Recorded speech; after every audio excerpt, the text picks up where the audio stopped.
Lakhs farmer empire का Prince था। उसके पास ऐसा पावर था जिससे वो अकेले ही पूरी आर्मी को खत्म कर सकता था। उसे डार्क ड्रैगोनाइट के नाम से जाना जाता था। लेकिन हारने के बाद वो जब जागता है तो खुद को जेल की कोठरी में बंद पाता है। एक लड़की उसके पास आती है और लाक्स उससे उसकी बात सुनने की रिक्वेस्ट करता है और कहता है कि वो सब कुछ एक्सप्लेन कर सकता है। लाक्स उस लड़की को बताता है कि एक बिल्ली ने एक लड़की की पर्स चुरा लिया था और जब वो उसकी पीछा कर रहा था तो वो गलती से शॉवर रूम में एक लड़की के ऊपर गिर गया था और वो सरप्राइज था कि वो वहाँ कैसे पहुंचा। उसने सोचा कि इस स्थिति से जल्दी बाहर निकलने के लिए उसे कुछ करना होगा, इसलिए वो लड़की से कहा कि वो बहुत ही सुंदर और क्यूट है। ये सुनकर वो लड़की उसे छिछोरे कहा। तभी लाक्स को एहसास होता है कि लड़की को उसकी कहानी की बिल्कुल भी परवाह नहीं है। लड़की उससे पूछती है कि क्या तलवार तुम्हारी है? इस पर लाक्स कहता है हाँ। लड़की उसे बताती है कि एक आदमी को दो तलवार ले जाते हुए देखना बहुत ही रेयर है, खासकर एक काले रंग की तलवार के साथ। अभी वहाँ पर और भी लड़की आ जाती है और उस लड़की से कहने लगती है कि तुम यहाँ क्या कर रही हो? लड़की कहती है कि वो बस यहाँ पर कैदी को देखने के लिए आई थी। फिर वो नया लड़की लाक्स को कह रही है चलो छिछोरे, तुम्हें हेडमास्टर बुला रही है, और वो लोग उसे चेन से बांध कर ले जाने लगती है। तभी एक लड़की उससे कहती है तुम्हें लड़कियों के शॉवर रूम में ताकझक करने की बहुत चुल मची थी ना? इस पर लाक्स उसे भी वही कहानी सुनाता है। फिर उसे एहसास होता है कि वो एक लड़कियों के स्कूल में है। अब हेडमास्टर से लाक्स हंगामा करने के लिए माफी मांगता है। हेडमास्टर उसे माफ कर देता है। हेडमास्टर पहचान जाती है कि ये वही प्रिंस है जिसने 5 साल पहले एम्पायर को डिस्ट्रॉय कर दिया था। फिर वो लाक्स से पूछती है उसे इस एकेडमी के बारे में पता है या नहीं। वो उससे कहती है लड़कियों के पास ज्यादा एटीट्यूड होता है मैकेनाइज्ड ड्रैगन राइडिंग के लिए और उनकी मेन काम है लड़कियों को ट्रेनिंग देना, और वो चाहती है कि वो यहाँ पर रहकर काम करे। ये सुनकर लाक्स कहता है वो एक लड़का को ऐसा करने के लिए क्यों कह रही है। वो कहती है लड़कों को मैकेनिक चलाने देखना बहुत ही रेयर है, इसलिए। ये देखकर लड़की उस पर चिल्लाने लगती है। तभी एक बुलेट औरत आती है और कहती है वो यहाँ काम करेगा, ये अनएक्सेप्टेबल है। लड़की को देखकर लाक्स समझ जाता है कि ये वही लड़की है जिसका प्लॉट उसने देखा है। हेडमास्टर उससे कहती है ये सब वो अब लड़कियों के ऊपर छोड़ दे रही है, और वो लड़की उसे फाइट करने की ऑर्डर देती है। सोचती है कि एक लड़के से वो कभी नहीं हार सकती। हेडमास्टर लड़की को ये कहकर वार्न करती है कि लाक्स को अनडिफिटेड कमीना हीरो नाम से जाना जाता है, लेकिन लड़की सोचती है कि वो एक छिछोरे के अलावा और कुछ नहीं है और वो उसे उसकी सही जगह दिखाएगी। लड़की लाक्स से कहती है ये फाइट उसकी किस्मत को निर्धारित करेगी। अगर वो हार गया तो उसके काम के लिए उसे जेल भेज दी जाएगी। वो और लड़कियों को कहती है कि सभी को ये खबर दे दे कि न्यू किंगडम की प्रिंसेस ओल्ड प्रिंस से लड़ने वाली है। लाक्स उससे कहता है कि वो कहना क्या चाहती है। वो कहती है कि वो न्यू किंगडम की प्रिंसेस है जो कि 5 साल पहले उसकी एम्पायर को डिस्ट्रॉय कर दी थी, और कहती है तुम्हारे साथ मिलकर अच्छा लगा, और वहाँ से चली जाती है। अब लाक्स उसकी बहन से मिलता है। उसकी बहन उससे पूछती है वो उसकी स्कूल में क्या कर रहा है। लाक्स इसके लिए माफी मांगता है और उसकी बहन के पीछे जो लड़की खड़ी है उससे पूछती है वो खड़ी क्यों है।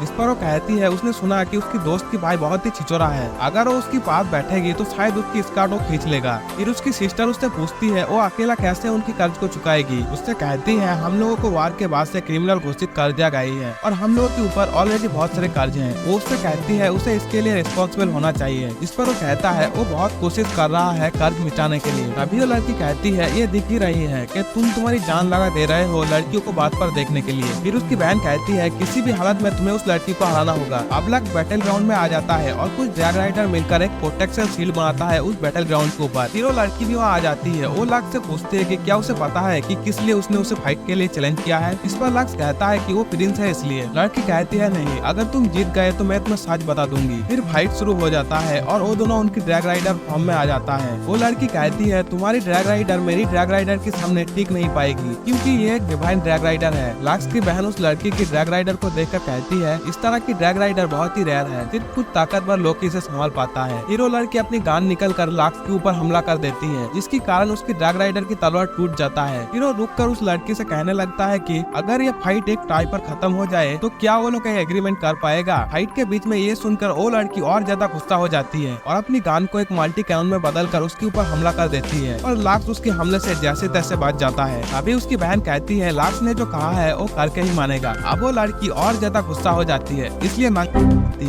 उसके एक पावरफुल स्पेल को यूज करती है, जिसके कारण लाक्स बुरी तरह घायल हो जाता है और उस स्पेल को यूज करने की वजह से वो लड़की बहुत ही कमजोर हो जाती है। वो ड्रैग राइडर के ऊपर से कंट्रोल खो देती है। लाक्स उससे कहती है कि वो ड्रैग राइडर से बाहर आ जाए और वो लड़की उसकी बात नहीं मानती। तभी एक पर्सन बांसुरी बजाता है और एक मॉन्स्टर उस बैटल ग्राउंड की ओर जाने लगता है। वो मॉन्स्टर एक ड्रैग राइडर को मार देता है, जिसके कारण प्रोटेक्शन शील्ड टूट जाता है और वो मॉन्स्टर बैटल ग्राउंड में आकर उस लड़की के ऊपर हमला करने की कोशिश करता है और लाक्स उसे बचा लेता है और उससे कहता है उसके साथ साथ वो एक इम्पोर्टेंट बात करना चाहता है। तभी लाक्स की बहन की दोस्त कहती है लाक्स अकेले उस मॉन्स्टर को कभी हरा नहीं पाएगा। इस पर उसकी बहन कहती है नहीं ऐसा नहीं है, मुझे पता है वो हार देगा। इधर उस लड़की की ड्रैग राइडर धीरे धीरे काम करने लगती है और वो लड़की लाक्स की बातों को याद करती है कि जब वो उस मॉन्स्टर को उसके सामने लाएगा और उसे सिग्नल देगा तो उसकी कैनन से उस मॉन्स्टर पर हमला कर दे। इधर लाक्स उस मॉन्स्टर के साथ फाइट कर रहा होता है और वो मॉन्स्टर लाक्स को छोड़कर उस लड़की की तरफ जाने लगता है, जिसे देखकर लाक्स उस मॉन्स्टर के ऊपर हमला करता है और मॉन्स्टर भी लाक्स के ऊपर हमला करता है, जिसके कारण लाक्स घायल हो जाता है और गिरने लगता है। गिरते टाइम वो अपना सिग्नल दे देता है, जिसके कारण वो लड़की उस मॉन्स्टर के ऊपर कैनन से फायर कर देती है और वो मॉन्स्टर मर जाता है। लाक्स जमीन पर गिर जाता है और उसकी ड्रैग राइडर टूट जाता है, जिसे देखकर वो लड़की अपनी ड्रैग राइडर से बाहर निकल कर लाक्स के पास आती है। अब कुछ देर बाद वो लड़की नहा रही होती है और लाक्स के बारे में सोच रही होती है कि वो पहला लड़का है जिसने उसे प्रोटेक्ट किया है। ये सोचते सोचते वो लाक्स का नाम लेती है और अपनी आंखें बंद कर लेती है। इधर लाक्स बिस्तर पर लेटे हुए उसकी पुरानी जिंदगी के बारे में सोच रहा होता है और अचानक घबरा के उठ जाता है। तभी वहाँ पर वो लड़की आ जाती है और लाक्स से पूछती है कि क्या तुम्हारी तबीयत अभी ठीक है। उस लड़की को देखकर लाक्स कहता है क्या तुम मेरी ख्याल रख रही थी। इस पर वो लड़की कहती है हाँ, और वो पूछती है तुम क्या याद कर रहे हो। जिस पर लाक्स कहता है कुछ पुरानी बातें। ये सुनकर वो लड़की सोचती है पुरानी बातें, इसका मतलब उसकी प्लॉट के बारे में सोच रहा है, इसलिए वो उसकी मुंह पर एक कपड़े फेंक कर मारती है। इस पर लाक्स कहता है मैं अपनी जिंदगी के बारे में सोच रही हूँ। फिर वो कहती है मैं तुम्हें कुछ दिखानी चाहती हूँ और अपनी प्लॉट के ऊपर जो मार्क है उसे दिखाती है, जिसे देखकर लाक्स कहता है पुरानी एम्पायर का सिंबल, ये तुम्हारी प्लॉट के ऊपर क्या कर रहा है। वो लड़की शर्मा रही होती है और कहती है इस बारे में तुम किसी को मत बताना, मैं तुम्हें इसलिए दिखा रही हूँ क्योंकि तुमने नहाते समय पहले ही देख लिया था। इस पर लाक्स कहता है मुझे मेरी शॉट की कसम, मैं किसी को नहीं बताऊंगा। फिर वो लड़की कहती है कल से तुम हमारी एकेडमी का स्टूडेंट बन जाओगे और मेरा नाम लिसा है, तुम मुझे लिसा बुला सकती हो। और वो शर्माती हुई वहाँ से जाने लगती है। लाक्स उसकी बिहेवियर को देखकर कुछ समझ नहीं पा रहा था और तभी एक और लड़की उन दोनों को देख रही होती है और इसी के साथ एपिसोड खत्म होता है। अगर अच्छा लगा तो लाइक और सब्सक्राइब कर देना, इससे तुम्हारा तो कोई फायदा नहीं होगा पर मेरा बहुत बड़ा हेल्प हो जाएगा।